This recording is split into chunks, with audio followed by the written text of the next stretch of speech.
December 2017, New York City. The streets smelled of roasted chestnuts, Christmas donuts, and wet asphalt. Manhattan glittered with shop window lights.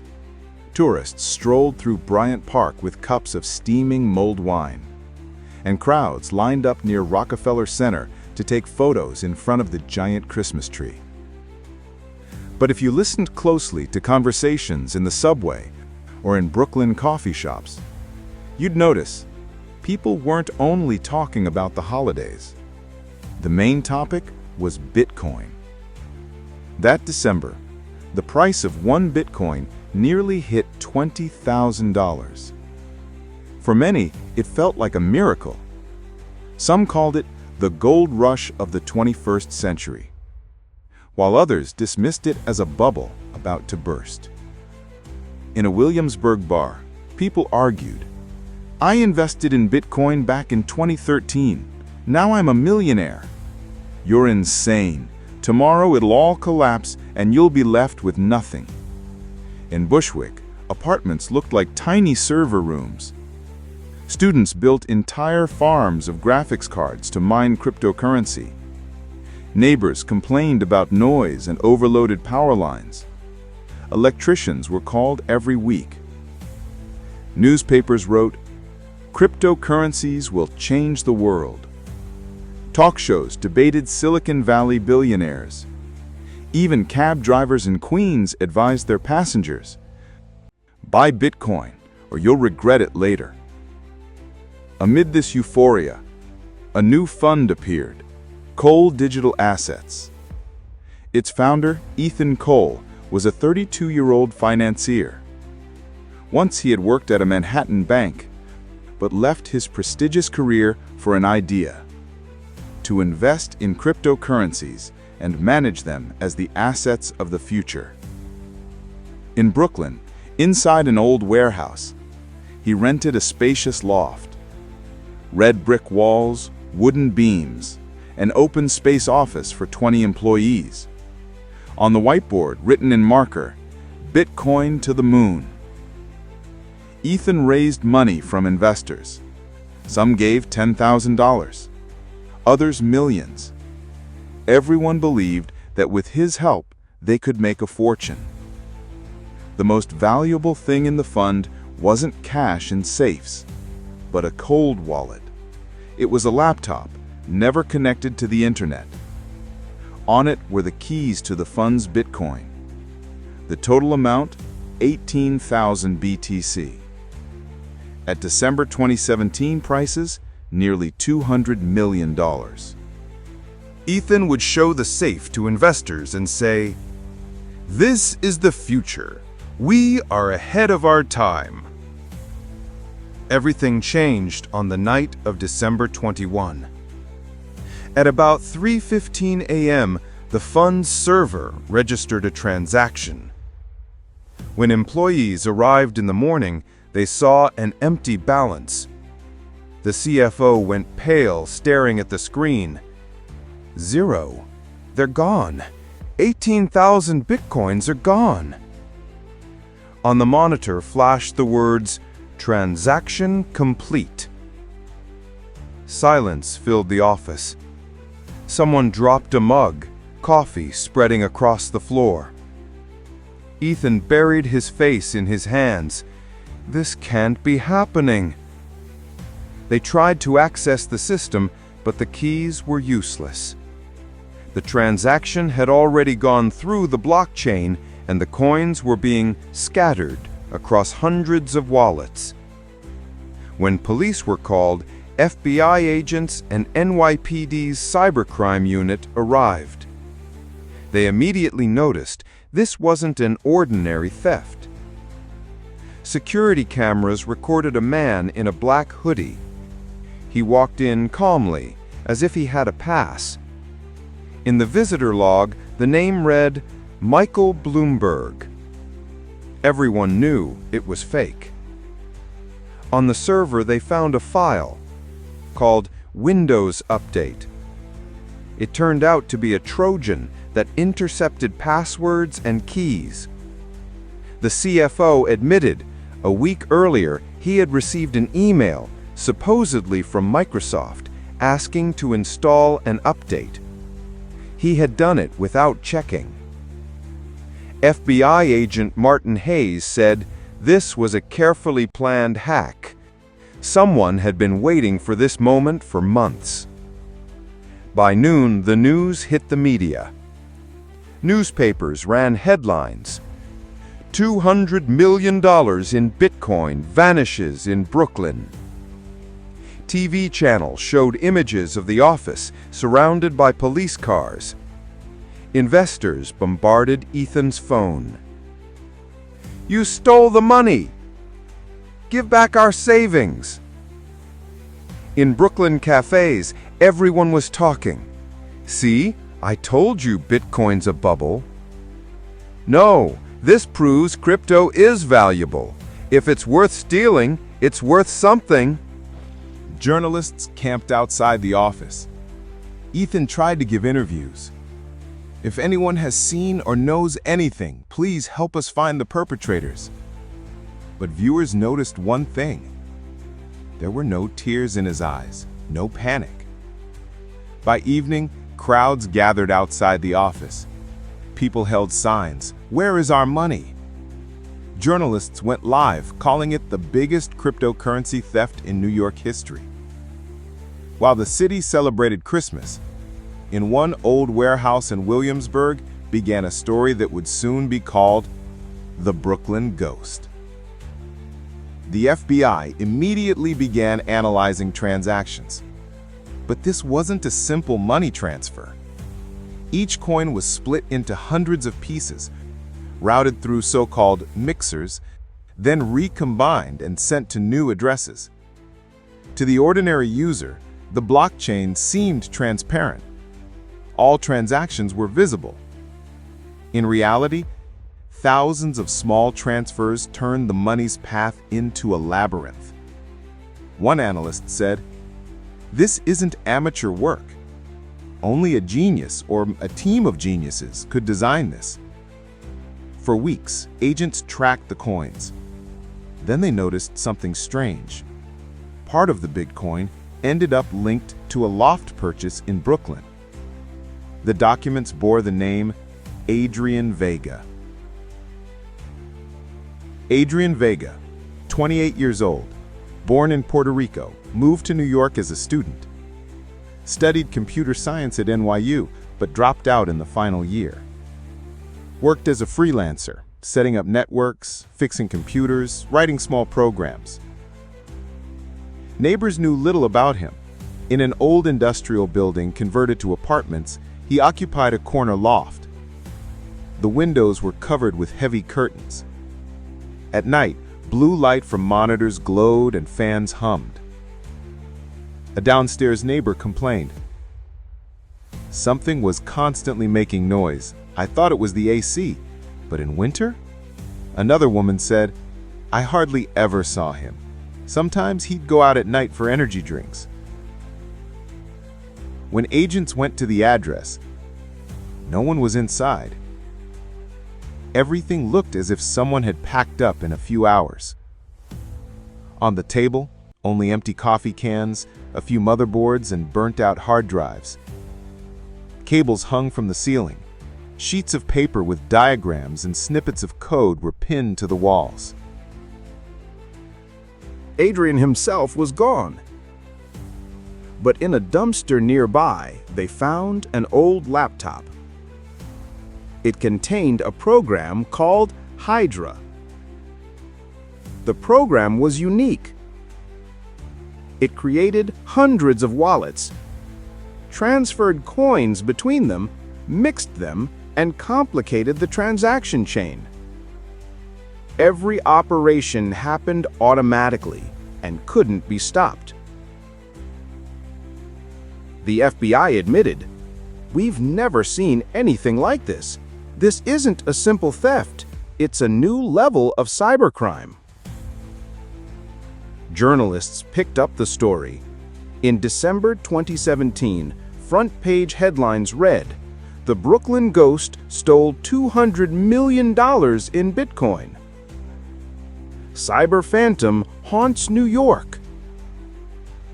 Adrian Vega's name became synonymous with mystery. Soon, the media gave him a new nickname, the Brooklyn Ghost. People on darknet forums wrote, "He's among us. A new Robin Hood. He proved the system is vulnerable." Rumors spread fast. Some claimed Adrian was a genius rejected by the system. Others said he worked for a major cartel and only distracted attention. Still others insisted he never existed, and the name Adrian Vega was invented to hide the real criminals.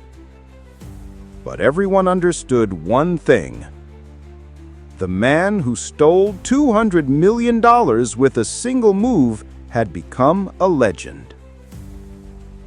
At that time, Ethan Cole, the fund's creator, was living the worst weeks of his life. Investors were constantly calling. Some demanded their money back, others threatened lawsuits. Evenings, crowds gathered outside his Brooklyn home. People held signs, "Return our investments! You deceived us!" Journalists camped at his office 24/7. Photos of a weary Ethan appeared in newspapers with captions, "The fund that lost millions." In Williamsburg and Greenpoint cafes, people talked about only one thing. "They say he lived nearby. Maybe I passed him every day." Or maybe he was in my bar yesterday. No one knows his face for sure.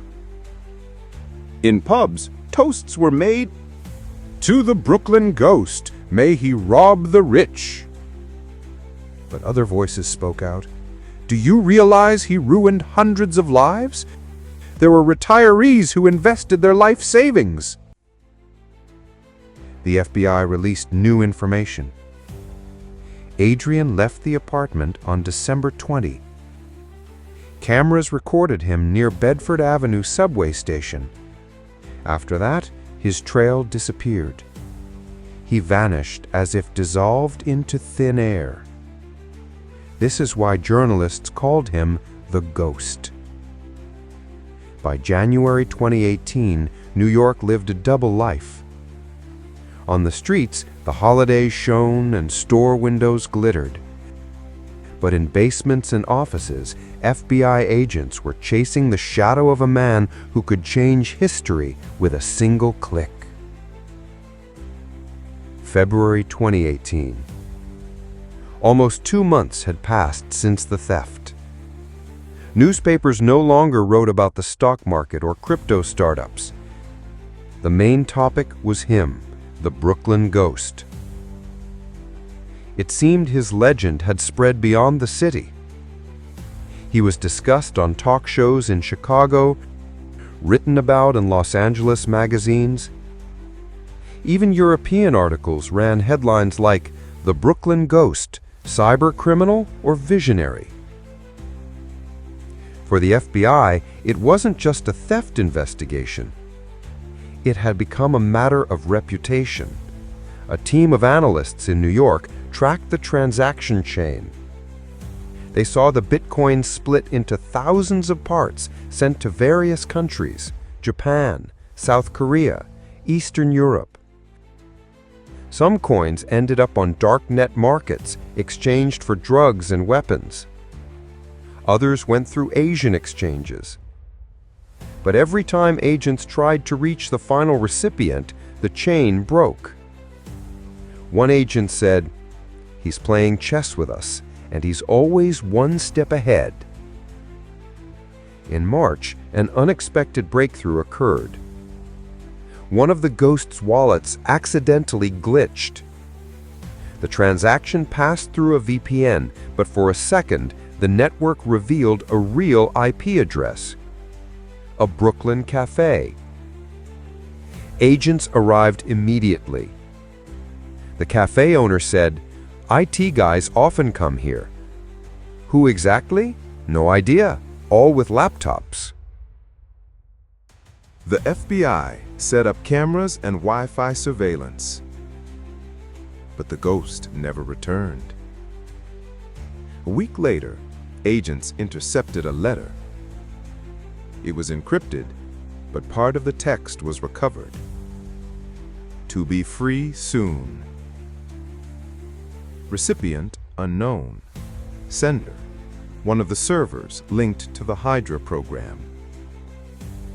For the FBI, this was proof the ghost was still out there. Newspapers exploded with headlines again. The ghost is back, a new lead in the $200 million case. In Brooklyn bars, people whispered, "Maybe he's sitting among us, maybe having a beer at the next table." Children drew graffiti of a white silhouette with the caption, "Ghost." Some even sold t-shirts saying, "I am the Brooklyn Ghost." He became a symbol. For some, a hero who outsmarted the system. For others, a criminal who destroyed hundreds of lives. Meanwhile, Ethan Cole was on the edge. His fund was effectively bankrupt. Investors filed lawsuits accusing him of negligence. Evenings, crowds gathered near his house. "It's your fault.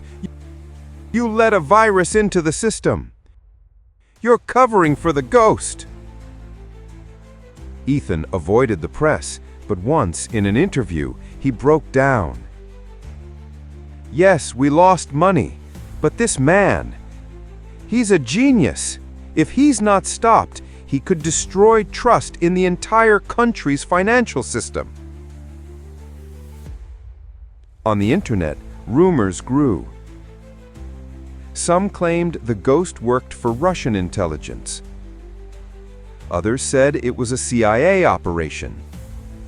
Some insisted he was just a young guy in the right place at the right time. Journalists compared him to Bonnie and Clyde or to the hackers of Anonymous. He became part of pop culture.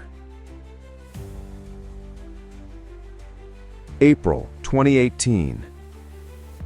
The FBI began a series of raids. In New Jersey, 3 students trying to cash out cryptocurrency were arrested. In Chicago, a server warehouse linked to Hydra was discovered. In Poland and Latvia, several intermediaries were detained. But the ghost always slipped away. Agent Hayes told reporters, "It's like catching smoke. He's everywhere and nowhere at once." May 2018. A new message appeared on the dark net. On an anonymous forum, a user named Brooklyn Shade wrote, "The money isn't yours. The money belongs to the system." "I just took it back. The ghost will not die." Screenshots spread across social media. Journalists wrote, "He spoke again." For the FBI, it was a challenge. Meanwhile, the city lived as if in 2 dimensions. Manhattan skyscrapers gleamed, people hurried to work, life went on. But in Brooklyn, every dark alley, every abandoned warehouse seemed a hiding place for the ghost. Police patrols intensified. Graffiti appeared on walls, a hooded silhouette. Evening bar conversations focused on one question. Will they catch him, or is he already far away? Over time, it became hard to separate fact from fiction. The FBI claimed they had evidence linking the ghost to Adrian Vega. But some analysts said, Vega was just a pawn, the real brains are someone else. Others thought Adrian was still in Brooklyn, hiding among ordinary people, Or maybe he had left long ago, to South America or Asia. Summer 2018. Agents discovered part of the stolen funds had been transferred to wallets linked to offshore companies in Panama. It was a chance to catch him. The FBI prepared operations and international warrants.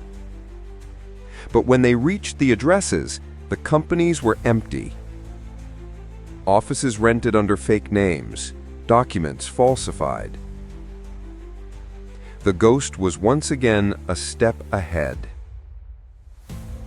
Thus, the story increasingly became a legend rather than an investigation. A legend of a man who challenged an entire government from a dark loft in Brooklyn. While agents hunted him around the world, New Yorkers whispered, "Maybe he's sitting at the next table. Maybe he's right here." Summer 2019. Almost 2 years had passed since the theft. Bitcoin prices had dropped, then risen again. Cryptocurrencies became part of regular financial news. But the Brooklyn Ghost's name still stirred imaginations. The FBI continued the investigation, but evidence was scarce. Officially, he remained at large. Unofficially, many agents admitted he's vanished, more a myth than a man. Yet one summer, something happened. A transaction was spotted on an Asian crypto exchange. 0.5 BTC from an address linked to the original theft. A tiny sum, but the wallet was alive. The FBI traced the chain. The coin passed through dozens of exchangers, but one transfer coincided with a Wi-Fi connection at Miami Airport. Cameras caught a man in a black baseball cap and sunglasses. Height, build, gait, all matched Adrian Vega's description. But he boarded a flight to Panama and disappeared. In Panama, the FBI worked with local police. They found several apartments possibly belonging to Vega. In one, a world map had dozens of countries marked: Brazil, Argentina, Thailand, Spain. On the table lay a card. Freedom is not a place, it's a choice. But Vega himself was gone. When the news leaked, headlines appeared. Brooklyn Ghost seen in Panama. Is he still alive? Talk shows in New York debated. He ran away with millions and lives in paradise. No, he's long gone, just a double. Brooklyn bars whispered again. Or maybe he's not even one person, but a whole group. Over the years, many theories emerged. 1. Lone genius. Adrian Vega, a solo hacker who created Hydra, stole the bitcoins and now hides. 2. Network. Vega was just the face. The real organizers, a team of programmers and investors, still managing the stolen funds. 3. Protection. Some claimed he couldn't have done this without government backing. He had a roof. 4. Legend. The romantic version, the ghost never existed. Media invented the story to explain crypto chaos. Meanwhile, Ethan Cole tried to rebuild his life. After the fund collapsed, he lost everything: money, reputation, trust. In 2020, he left New York and opened a small cafe in Portland. Sometimes journalists would find him and ask him, "What do you think of the ghost?" He answered wearily, "He changed not only my life, he changed the world. Honestly, sometimes I think he wasn't even a human, but a symbol. A symbol that the system is always vulnerable." Spring 2021. Something strange happened in Brooklyn.